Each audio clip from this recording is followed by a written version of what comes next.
പരിചയപ്പെടുത്താൻ പോകുന്നത് എൻ്റെ 3 ഹോട്ട് വീൽസുകളാണ്.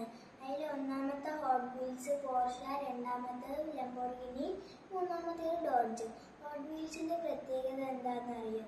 ഹോട്ട് വീൽസിന് ബാക്ക് പുള്ളിങ് ഉണ്ടാവില്ല. ഹോട്ട് വീൽസ് വിട്ട് കഴിഞ്ഞാൽ ഡ്രിഫ്റ്റ് ആവും. ബാക്ക് പുള്ളിങ് ഉള്ള വണ്ടികൾ വിട്ട് കഴിഞ്ഞാൽ നേരെ പോകും. ഞാൻ നിങ്ങൾക്കൊരു കാര്യം കാണിച്ചു തരാം. ഞാൻ എൻ്റെ വണ്ടിയിൽ കാണിച്ചു തരാം. ഇതാണ് പോർഷ, ഇത് ഡോഡ്ജ്, ഇത് ലംബോർഗിനി. ഇനി ഞാൻ നിങ്ങൾക്കൊരു സാധനം കാണിച്ചു തരാം. ഞാനൊരു ഫ്ലവർ പോട്ട് എടുത്ത് ഇതിലേക്ക് ഞാൻ ഈ ഡിഫൻഡർ വെച്ചിട്ടുണ്ട്. ഇത് താന്നു പോയില്ലേ? അത് കാരണം എന്താണെന്ന് ഒന്ന് കമൻറ്റ് ചെയ്യണേ. പിന്നെ ഞാൻ എൻ്റെ ഈ ഒരു ഹോട്ട് വീൽസ് വെച്ച്, ഇതും വെച്ച്, പിന്നെ 3 ഹോട്ട് വീൽസും ഞാൻ വെച്ച്. ഇത് താന്നു പോയില്ല. കാരണം എന്താ? കമൻറ്റും ലൈക്കും ചെയ്യണേ. ബൈ.